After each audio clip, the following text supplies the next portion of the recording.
옛날에 한 시골 마을에 교회가 아름답게 건축되었습니다. 여러분, 스토리 없는 교회 건축이 어디 있겠습니까? 이 교회도 마찬가지죠. 오랜 수고와 성도들의 헌신 뒤에 아름다운 교회당이 완공되고 드디어 그 주 아침에 목사님께서 성도들에게 광고를 하십니다. 여러분, 참으로 수고하셨습니다. 드디어 우리가 다음 주에 헌당 예배를 드리게 되었는데, 그날 우리 교회당을 건축하는 데 있어서 가장 귀하게 아름답게 섬겼던 한 분을 뽑아서 교회가 상징적으로 좀 상을 드리도록 하겠습니다. 물론 우리의 최종적인 상은 하나님 나라에 가서 우리 각자가 받게 되겠지만, 우리가 좀 상징적인 의미를 부여해서 그분에게 상을 드리겠습니다. 여러분, 그 광고가 있었으니 모든 교회 가족들이 궁금해하기 시작했겠죠. 도대체 누굴까? 누가 그 상을 받게 될까? 많은 사람들이 추측합니다. 우리 교회당을 아름답게 건축한, 설계한 사람, 또는 공사장에 나와서 현장 지휘한 사람, 또는 건축원금을 많이 한 사람이 받게 될 거다, 또는 교회 앞에 우리 교회의 상징물을 가장 잘 조각해서 세운 목수가 받을 것이다 등등 예상했습니다. 드디어 그날이 왔습니다. 은혜롭게 물 흐르듯이 헌당 예배가 잘 진행될 예배의 마지막 순서에 이르러 목사님이 드디어 그 공로상 받을 분을 호명했을 때 잔뜩 흥분해 있던 교회 가족들 모두가 일순간에 숙연해졌습니다. 왜냐하면 그 상을 받으러 나오는 여인은 그날 그 교회에서 가장 남루한 옷을 입고 있었던 사람이었기 때문입니다. 우리가 쉽게 예상할 수 있듯이 그녀는 가지고 있는 소유가 별로 없어서 따로 특별히 건축원금을 드릴 수가 없는 성도였습니다. 하지만 그 대신에 아무도 모르게 성전 건축을 위해서 매일매일 짐을 날라주던 그 소들에게 하루도 빠짐없이 풀들을 베어다주고 물을 떠다주는 일을 감당했던 여인이었습니다. 그리고 예배 후에 모든 성도들은 빠짐없이 그녀에게 다가와 진심으로 축하의 인사를 전해 주었습니다. 참 아름다운 스토리가 아닐 수 없습니다. 오늘은 예수님의 12제자 가운데 이 작은 야고보라고 불렸던 한 사람에 대해서 연구하며 우리 은혜를 나누도록 하겠습니다. 물론 여러분, 우리가 작은 야고보라고 그를 부르는데요, 그건 편의상 그렇게 부르는 것이지 실제로 그가 키가 작았다거나 또는 나이가 어렸다거나 무엇이 특별히 부족했다거나 그래서 그렇게 부르는 것이 아님을 기억해 주시기를 바랍니다. 그것은 그냥 단순히 성경에 그에 대한 기록의 분량이 너무너무 적기 때문에 그냥 그렇게 작은 야고보라 불렸을 따름이에요. 여러분, 우리가 대선지서와 소선지서들을 나누어서 얘기하죠. 그런데 이게 대선자가 훌륭한 선자라 대선지서가 아니라 그냥 단순히 양이 많기 때문에 대선지서라고 부르는 거거든요. 그리고 소선지서는 양이 작기 때문에 소선지서라고 부르는 거예요. 그것처럼 야고보를 작은 야고보라 부르는 이유는 다른 것 때문이 아니라 그에 대한 기록이 없기 때문이라는 거죠. 사실 여러분, 신약성경에는 야고보라는 이름이 여러 번 나옵니다. 그 중에 우리에게 좀 친숙한 야고보는 3명이거든요. 한번 따라해 와 주시기 바랍니다. 첫 번째 야고보는 우리가 이미 몇 시간 전에 살폈던 세베대의 아들 야고보입니다. 왜 그 요한하고 형제였던 우레의 아들이라는 별명을 가졌던 그 야고보입니다. 그는 예수님과 더불어 가장 많은 시간을 보내었던 3명의 제자들 중에 한 명이었습니다. 훗날 그는 예루살렘 교회 지도자로 활약하던 중에 헤롯 왕에 의해서 칼로 죽은 최초의 순교자가 되었습니다. 우리에게 친숙한 두 번째 야고보가 있어요. 그는 예수님 육신의 동생이었던 야고보입니다. 사도행전 15장에 보면요, 예루살렘 공의회라고 해서 초대교회의 가장 큰 고민 하나가 논의되었던 아주 중요한 회의가 있었습니다. 그것은 예수님을 믿게 된 유대인 그리스도인들은 문제 없는데 이방인 그리스도인들이 도대체 어떻게 교회 공동체 안으로 들어올 수 있을까, 그 방법에 대해서 깊게 고민을 했습니다. 여러분, 사도행전 15장을 보면 굉장히 익사이팅한 스토리가 나옵니다. 제일 먼저 바울이 일어나고요, 그 다음 바나바가 일어나고요, 그리고 또 그들은 디아스포라들의 대표일 것이고요, 베드로는 뼛속까지 유대인이거든요. 그 다음 베드로가 일어나서 각자 성령께서 이방인들에게 어떻게 일하셨는지를 쭉 보고합니다. 그리고 나서 오늘 두 번째 이 야고보가 등장해서 발언을 하죠. 말을 마침에 야고보가 대답하여 가로되 형제들아, 내 말을 들으라. 그리고 그가 4가지 제안을 합니다. 즉 우상의 더러운 것, 음행, 목매어 죽인 것, 그리고 피, 이 4가지만 제외하고는 이방인들이 예수를 믿고 교회 안에 들어오는 것을 금하지 말자. 이렇게 교회가 이것들을 이 야고보라는 사람이 제안을 하는 거죠. 그리고 교회가 정말 기쁨으로 이 모든 것들을 받아들입니다. 그가 바로 예수님 육신의 동생인 야고보였다는 것이죠. 그는 처음에 자기의 형 예수가 하나님이 보내신 그 메시아임을 믿지 못하다가 나중에 예수님의 부활을 목도하면서 믿음을 가지게 된 사람이었습니다. 그런데 이제 두 명의 야고보를 소개했고요. 오늘 우리가 살피려고 하는 또 다른 세 번째 야고보가 있다는 거예요. 오늘 본문을 보시면 예수님의 제자들 이름이 쭉 나오고 있는데요. 중간에 세베대의 아들 야고보가 나오고, 그리고 중간 마지막 쪽에 가면 알페오의 아들 야고보라는 이름이 나옵니다. 그러면 우리는 이 리스트 가운데 예수님의 제자 중에 세베대의 아들 야고보도 있고 알페오의 아들 야고보도 있구나 각각 발견합니다. 그래서 우리는 마가복음의 기록과 함께 그는 작은 야고보라 불리우는 사람이구나 이렇게 알 수 있는 거죠. 마가복음에 보면 이 작은 야고보의 어머니가, 그녀의 이름도 마리아거든요. 여러분, 마리아도 되게 많잖아요. 근데 그 마리아는 평생 예수님께 헌신했고 십자가 밑에 끝까지 남아있던 몇 명의 여인들 중에 하나라고 증언하고 있습니다.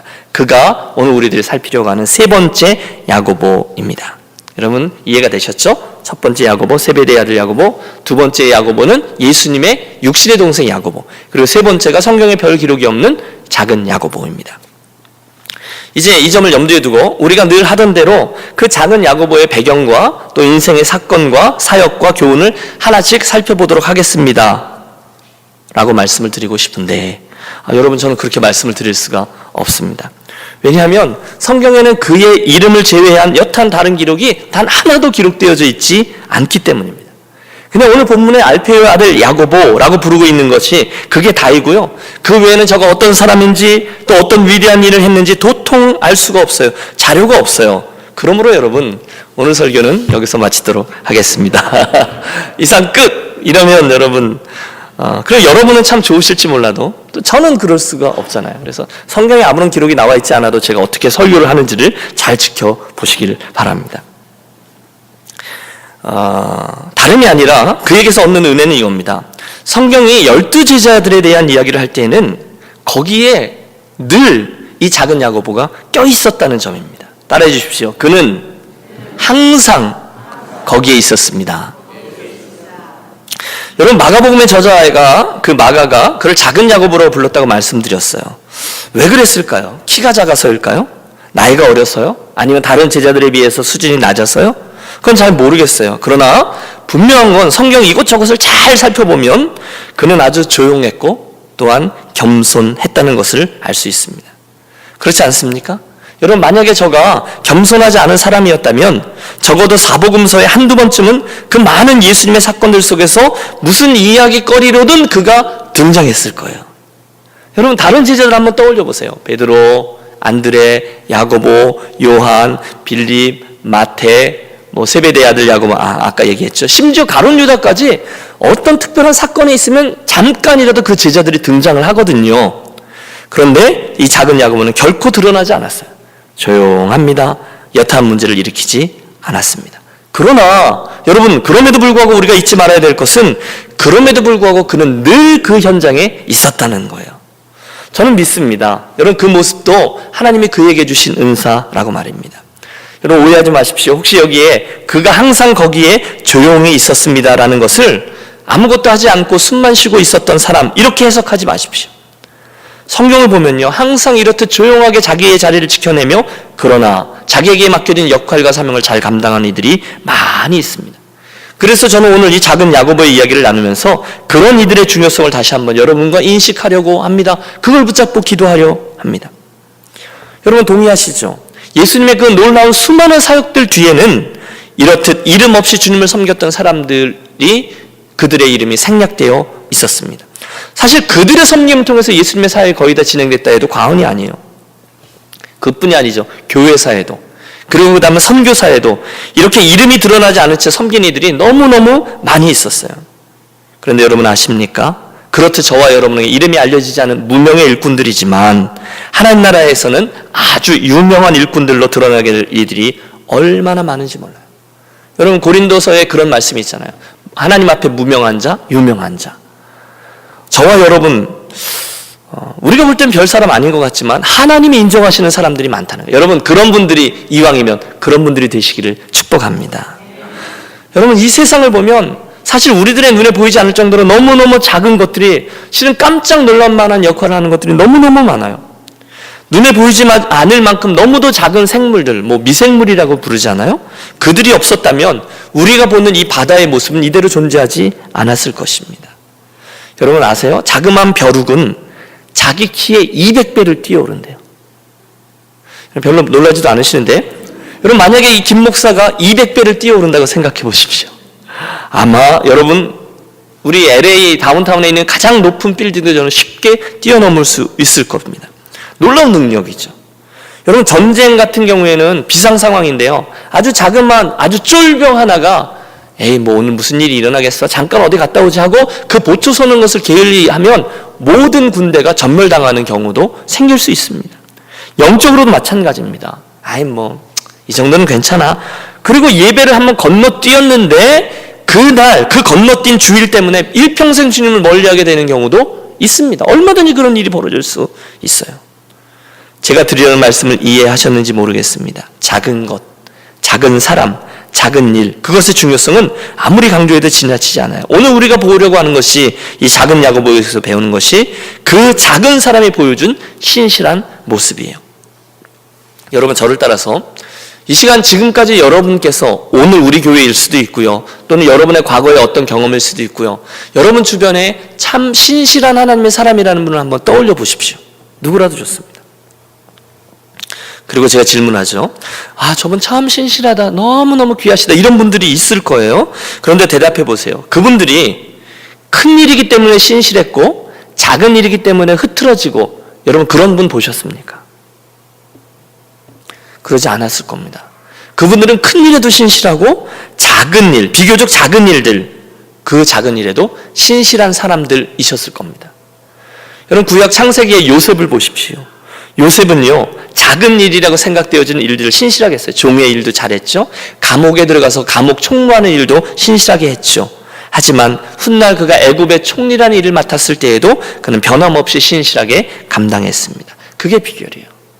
여러분 이스라엘의 성군이라 불리우던 다윗도 그랬죠. 그가 신실하게 자기에게 맡겨진 양무리 치는 것을 보시고 하나님이 이스라엘이라는 큰 양떼를 맡기셨다, 성경을 기록하고 있습니다. 목회자로 살아오면서 저도 교회 공동체들을 바라보면서 이 원리는 변함없이 맞다는 것을 지켜봅니다. 주님의 몸된 교회 안에는요, 누가 알아주든 못 알아주든 신실하게 그 자리를 지키며 충성하는 아름다운 이들이 많이 있습니다. 목사님들도 그런 것 같아요. 여러분 제가 목사잖아요. 그래서 목사님들에게 관심이 많아요. 목사님들이 어떤 목사님이 귀하게 사용되는지 아십니까? 공부 많이 해서요? 아니요. 영어 잘해서요? 행정 잘해서요? 아니요. 신실한 분들이 귀하게 사용됩니다. 정말로 그렇습니다. 여러분 우리 사람들은 큰 목회라고도 하고 작은 목회라고도 하죠. 근데 그런 사이즈에 대한 이야기를 하는 게 아니죠. 정말로 큰 목회와 정말로 작은 목회는 결국 우리 하나님이 판단하실 줄로 믿습니다. 그러나 틀림없습니다. 제가 볼 때, 하나님 보실 때 큰 목회는, 하나님 보시기에 훌륭한 목회를 감당하는 분들은 저는 안 봐도 알아요. 그분들은 맡겨진 작은 일들을 끝까지 신실하게 충성한 분들임에 틀림이 없습니다. 주님은 그들을 아세요. 그들을 추적하세요. 예외 없습니다. 신학교 1학년 때 맡겨진 주일학교 교사의 직분을 신실하게 감당했던 분, 신학교 2학년이나 3학년쯤 됐을 때 총무교사의 역할을 신실하게 감당했던 분, 졸업반쯤 됐을 때 유니온부 교육전도사 일을 정말로 신실하게 감당했던 분, 그런 이들의 차례로 유스 사역자, 청년 사역자, 장년 사역, 교구 사역, 행정 사역, 그렇게 끝까지 잘 감당하게 되어 있습니다. 그런 이들이 신실하게 사역을 감당해요. 꼭 제 이야기를 하는 건 아닙니다만, 따라서 오늘 이 야고보에게서 우리가 찾을 수 있는 가장 중요한 배움은 사람들 앞에서의 화려한 명성이 아니라 하나님 앞에서의 신실한 충성인 줄로 믿습니다. 목사님들 뿐이 아닐 겁니다. 여러분 우리 교회 공동체 안에서 저의 이 이야기에 반박할 수 있는 분이 누가 계시겠습니까? 교회 공동체 안에서 교회, 주님의 몸을 통해서 맡겨주신 직분들을, 또는 그 책임들을 신실하게 감당하는 분들이 계세요. 그 일을 맡겨도 신실하고, 그 다음 일을 맡겨도 신실하고. 그렇지 않는 분들도 있어요. 그 일을 맡겨도 기도 제목이 되고, 저 일을 맡겨도 기도 제목이 되고. 여러분 이왕이면 제가 이번 부흥회 때 하던 얘기 중에 하나인데요. 가서 했던 얘기인데, 목사님을 위해서 기도해 주는 성도가 될지언정 목사님으로 하여금 기도하도록 만드는 성도들이 되시지 마시기 바랍니다. 그랬더니 많은 분들이 막 아멘 아멘 하면 서로 쳐다보고 그러더라고요. 여러분, 주님은 야고보의 그 작은 일에 충성하는 모습을 보시고 결국 저를 하나님 나라의 귀한 사도로 세워주셨습니다. 그가 어떻게 충성했을까요? 물론 성경은 그 다음 그의 행적에 대해서 기록하지 않습니다. 하지만 초대교회 문서들 중에 유세비우스라는 유명한 역사학자가 이 작은 야고보의 죽음을 끝까지 추적해서 이렇게 기록하고 있습니다. 그는 한때 훌륭한 애국자였다. 그러나 그는 후일 매우 훌륭한 그리스도인이 되었다. 그는 금욕적인 자기 수양에 누구보다도 힘썼던 제자였다. 12제자 중에 가장 기도를 많이 한 자가 바로 이 작은 야고보였다. 여러분, 얼마나 감동적인지 모릅니다. 계속되는 기록을 보면요, 이 작은 야고보는 훗날 그 유대 팔레스틴이 있고 그 위쪽에 시리아가 있잖아요. 지금 전쟁 많이 하는 곳. 시리아에 가서 전도를 하고 훗날 그가 세운 시리아 교회가 바로 그로부터 시작되었다라고 기록되어져 있어요. 이후에 그는 다시 예루살렘에 돌아와 전도하다가 유대인들에게 돌에 맞아 순교자의 반열에 섭니다. 그러나 좀 끔찍한 이야기지만 돌에 맞아도 그가 정신이 아직 살아있는 것을 보고 숨이 끊어지지 않은 걸 보고 그 사람들이, 폭도들이 몰려와 그의 몸을 톱으로 켜서 그가 결국 순교하게 됩니다. 그날부터 이 작은 야고보의 상징은 늘 이 톱으로 기록되어져 있습니다. 사랑하는 문영 가족 여러분, 그렇다면 오늘 그의 이 삶을 지켜보면서 우리가 배우는 바는 무엇이겠습니까? 틀림없죠. 먼저 작은 사람이 되어야 되겠다라는 생각을 제가 하게 됐어요. 먼저 작은 사람이 되어야 되겠다. 여러분, 몇 주 전에 우리가 살폈던 세베대의 아들 야고보 기억하시죠?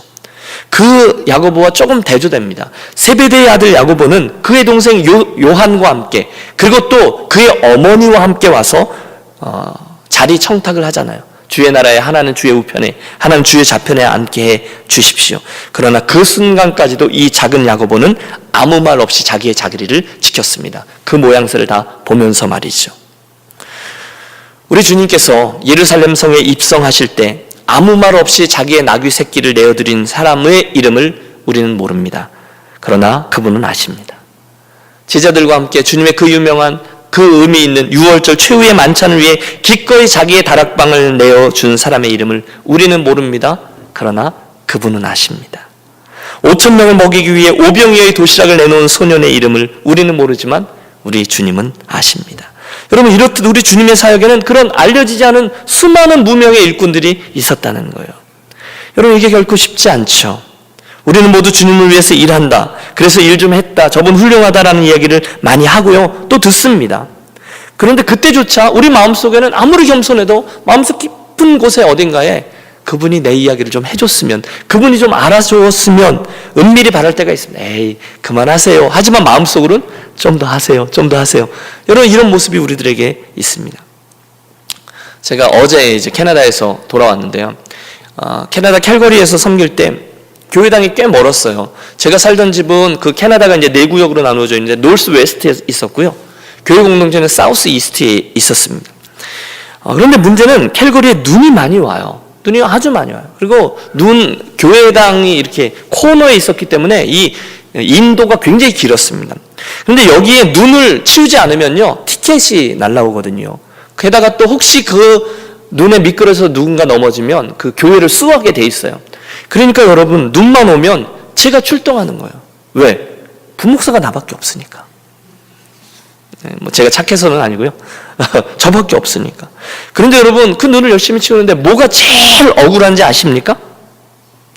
그것은 그 미끄러운 눈길을 뚫고 가서 낑낑대면 눈을 다 치웠는데, 거기가 캐나디안 로키라 그래서 높새바람, 시눅이라고 하는데, 높새바람이 한번 오면 점심때 갑자기 따뜻해지면서 눈이 싹 녹는 거예요. 아니, 내가 어떻게 그 눈을 치웠는데 누구 허락을 받고 그 눈이 다 녹아버리냐 이거죠. 그러면 너무너무 억울한 거야. 막 떠버립니다. 입에서 단내가 나도록 내가 그걸 다 치웠는데 그게 오늘 시눅이 와서 다 녹아버렸어요. 사람들 들으라고 하는, 제가 그 얘기를 할 때 제 안에 그런 느낌이 있었던 것을 기억합니다. 오늘 설교를 준비하는데 어저께 돌아왔다가 갑자기 그 생각이 나는 건 또 뭐겠어요. 부끄럽게. 그런데 여러분, 우리가 주님을 섬기고 교회를 섬기고 영혼을 섬기는데 이왕이면 누가 좀 알아주었으면 좋겠습니다. 저요. 내가 애쓴다는 것을 누군가 좀 알아줬으면 좋겠습니다. 그러나 이 작은 야고보의 모습에서 그런 우리들의 생각들은 다 고개를 숙이게 되는 거죠. 아, 주님을 위해 일한다는 것은 가장 작은 일을 신실하게, 겸손하게, 조용하게 행하는 것이구나. 더 중요한 것, 보고 계신 하나님의 이름이 뭐죠? 엘로이. 그걸 주님이 다 보고 계시는구나. 이게 중요합니다. 여러분, 밖에 나가시면서 교회당 구석에 떨어져 있는 휴지 조각 하나를 줍는 일, 그분이 보시는 거죠. 매 예배를 신실하게 여러분과 같이 지키는 일, 교회 밖에 나가다가 그 잡초 하나 나 있는 거 뽑는 일, 깨진 형광등 불 들어오지 않으면 얼른 가서 형광등 하나를 가는 일들. 우리 교회 그런 분들이 많아요. 식당 봉사하고 끝까지 제일 마지막까지 남아서 행주를 빨아서 넣는 일 등등. 이 모든 섬김들 하나하나가 밀림에 가서 예수님을 전하다가 순교하는 일과 별반 다를 것 없이 다 귀한 주님의 신실한 사역이라는 거예요. 그리고 그 일들이 모여서 주님의 교회가 세워가고 하나님의 나라가 든든히 서가는 것을 저는 봅니다. 여러분, 함께 기억하겠습니다. 극히 작은 일에 충성하는 자 오직 그들이 큰 일에도 충성할 수 있다 말씀하셨어요. 여러분, 누가복음 16장에 나오는 주님의 말씀이죠. 지극히 작은 것에 충성된 자는 큰 것에도 충성되고 지극히 작은 것에 불의한 자는 큰 것에도 불의하느니라. 여러분, 틀림없어요. 주님은 항상 작은 일에 신실한 사람, 그런 이들에게 큰 일에 초대해 주실 줄로 믿습니다. 에이, 목사님, 말은 그렇지 어떻게 교회 안에도 큰 일로 섬기는 분이 있고 작은 일로 섬기는 분이 있는데 그게 어떻게 똑같습니까? 아니요. 여러분, 우리가 요한계시록 21장에 보면 놀라운 말씀이 나옵니다. 이 성경의 기록이나 저와 여러분의 선입관은요, 우리가 살피는 이 작은 야고보를 예수님의 12제자들 중에 한 11번째나 12번째 자리에 배치를 해요. 나도 모르게 알페오의 아들 야고보, 그러면 저 뒤에, 우리 인간적으로 보면 서열의 저 끝이라는 거예요. 그냥 있어도 그만, 없어도 그만. 12명의 제자가 필요하니까 다른 기록에는 없지만 그냥 이름 하나 껴준 사람, 그렇게 생각할 수 있는데요, 새 예루살렘에 가면, 요한계시록의 기록이죠, 우리들의 눈이 확 뜨입니다. 이런 기록이 있어요. 그 성에, 새 예루살렘입니다. 그 성에 성곽은 12기초석이 있고 그 위에 어린 양의 12사도의 12 이름이 있더라. 여러분, 제가 뭘 말씀드리려고 하는 것일까요?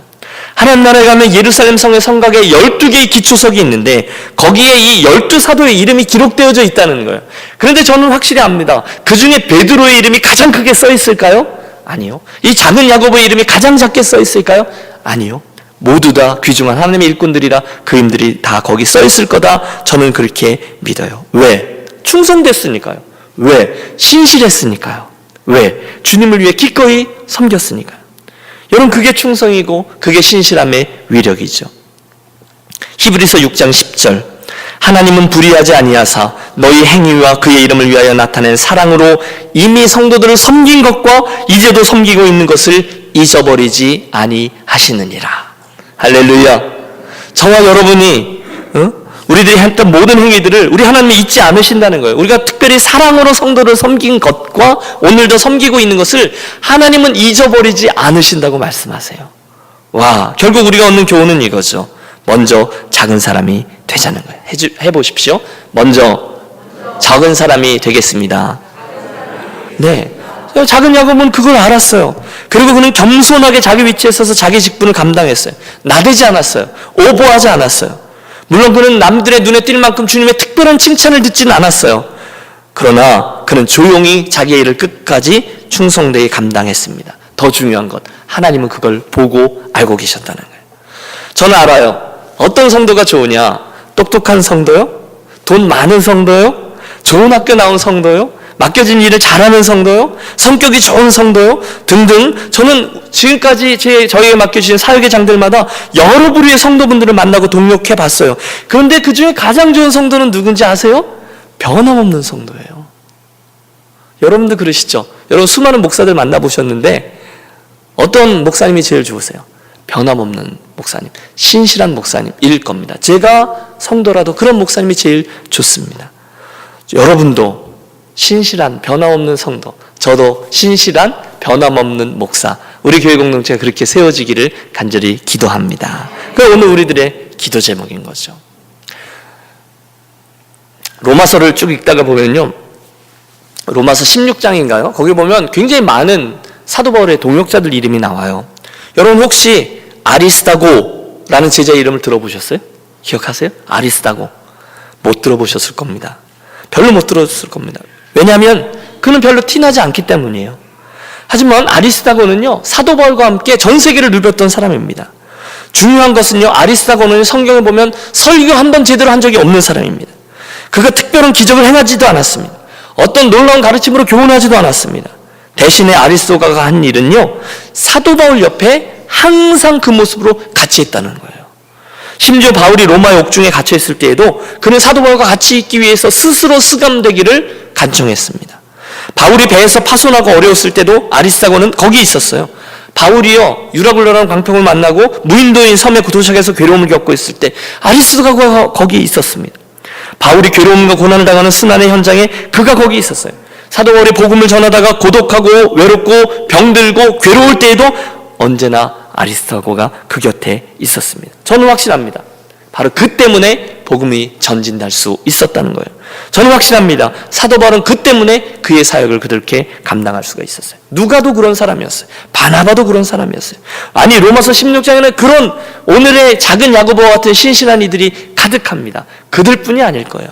하나님의 마음에는 이미 그러한 사람들의 이름이 가득 있을 겁니다. 여러분, 실로 오늘 주님에게, 실로 오늘 우리 유년교회에 이런 아리스다고와 같은 이들이 필요할 겁니다. 사람들이 보기에는 별로 중요하지 않은 사람처럼 보일 수도 있어요. 하지만 항상 주님 옆에 자리하고 있는 사람, 큰 일이든 작은 일이든 묵묵하게 그 사명을 신실하게 감당하는 사람, 그들이 바로 저 작은 야고보들인 것이죠. 오늘 말씀을 준비하면서 제 안에 그런 확신이 있었어요. 제가 금요 기도회 때마다 이런 고백 자주 하는데요, 이 금요 기도회 동지들 여러분에게 깊이 감사하는 마음을 갖습니다. 저는 여러분들로 인해 되게 감사합니다. 여러분들로 인해 힘이 납니다. 왜요? 여러분들이 그 작은 야고보들이시기 때문입니다. 기억하세요. 세상에는요, 다 자기를 드러내기 위해 싸웁니다. 큰 사람 되고 싶어 합니다. 무한히 경쟁합니다. 그런데 그 세상 속에 그 어떤 삶의 패턴이나 원리가 교회 안에 와서도 그대로 드러나는 일들이 종종 있습니다. 그런 이야기 우리 자주 들어요. 아무리 이렇다 저렇다 해도 교회 안에 그런 일들이 있을 때 문제의 근원은 자명합니다. 내가 좀 더 인정받아야 된다. 내가 옳다는 게 드러나야 된다는 거예요. 내가 안 드러나면 다른 사람들의 드러남이 못내 못마땅하다는 것입니다. 그러나 여러분, 마지막 권면입니다. 저와 여러분의 싸움은 디모데후서에 나오는 그 특별히 그릇 비유에 나오는 거기에 나오는 교훈처럼요, 우리들이 진짜 해야 될 싸움은 내가 금그릇이냐 은그릇이냐, 내가 무슨 그릇이냐, 이 싸움이 아니라고 말씀하세요. 21절에 보면 디모데후서에 나오죠. 그러므로 누구든지 이런 것에서 자기를 깨끗하게 하면 귀히 쓰는 그릇이 되어 거룩하고 주인의 쓰심에 합당하며 모든 선한 일에 예비함이 되리라. 디모데후서 2장의 말씀이에요. 성도의 싸움은 무슨 그릇이냐가 아니라는 거예요. 금그릇이 될 거냐 은그릇이 될 거냐, 이게 내 싸움이 아니에요. 진짜 성도는요, 깨끗한 그릇이냐 어떤 그릇이냐를 가지고 싸우는 것이죠. 그건 성품입니다. 그건 순종입니다. 그건 겸손입니다. 그게 신실함입니다. 그걸 보고 주인이 사용할까 말까를 결정한다는 거예요. 혹시 여러분 오늘 저와 여러분들 가운데 목사님 아무리 그러셔도 저는 뭐 별로 할 수 있는 것이 없고요, 그렇게 겸손하게 말씀하시는 분이 계실 거예요. 기억하십시오. 그분들이 작은 야고보입니다. 교회는요, 나 아니면 안 돼, 이분들이 더 문제예요. 그렇죠? 내가 이게 문제인 거죠. 겸손함으로 이해한다면 그들이 작은 야고보입니다. 그때는 기뻐하십시오. 여러분, 약해도 주님이 쓰실 줄로 믿습니다. 아니, 성경은 하나님은 그런 약한 자를 드러내어 쓰는 것을 더 좋아한다 하셨어요. 왜? 하나님의 영광이 드러나니까. 그 사람이 뭘 잘해서 쓰는 것이 아니라는 것을 아니까요. 그러므로 겸손하면 되는 거예요. 여러분, 충성하면 되는 거예요. 신실하면 되는 거예요. 여러분, 제 말을 믿으세요. 하나님은 그런 분들 사용하기를 기뻐하십니다. 하나님은 그 일에 대한 전문가이세요. 반대로 혹시 기분 나쁠지 모르겠지만, 혹시 여러분 그래서 다른 분보다 공부를 좀 더 하셨으면 조심하셔야 합니다. 더더욱이 다른 분들보다 좀 더 많이 가지셨으면 더욱더 피나는 노력을 하셔야 돼요. 다른 분들보다 예수를 더 많이 오래 믿으셨다면 더 애쓰셔야 합니다. 뭘 애써요? 나를 감추고 내려놓는 것 더 많이 애쓰셔야 해요. 나를 드러내지 않고 하나님의 은혜를 더 드러내기 위해서 애를 써야만 한다는 거예요. 그런 분들은 제가 좀 전에 말씀드린 분들은 더 겸손하셔야 돼요. 더 많이 섬기셔야 돼요. 더 충성하셔야 돼요. 나를 더 많이 감추어야 되고 약한 사람들 더 많이 세워줘야 돼요. 쉽지 않아요. 그런 의미에서 예수께서 아무나 선생되지 말라라고 하신 것입니다. 여러분, 저와 여러분들은 멋들어지게 나를 드러낸 후에 역시 나는 이 정도는 나는 능력이 있어. 여러분, 그게 우리들의 본성이지만 하나님은 늘 역방향을 우리들에게 제시합니다. 너희 안에 이 마음을 품으라 곧 그리스도 예수의 마음이니 늘 역주행을 요구하십니다. 겸손함, 차분함, 조용함, 신실함, 충성. 사랑하는 여러분, 결론입니다. 오늘 이 작은 야고보 이야기를 대하면서 저와 여러분 우리 먼저 작은 야고보가 되기를 소원하며 나아가겠습니다.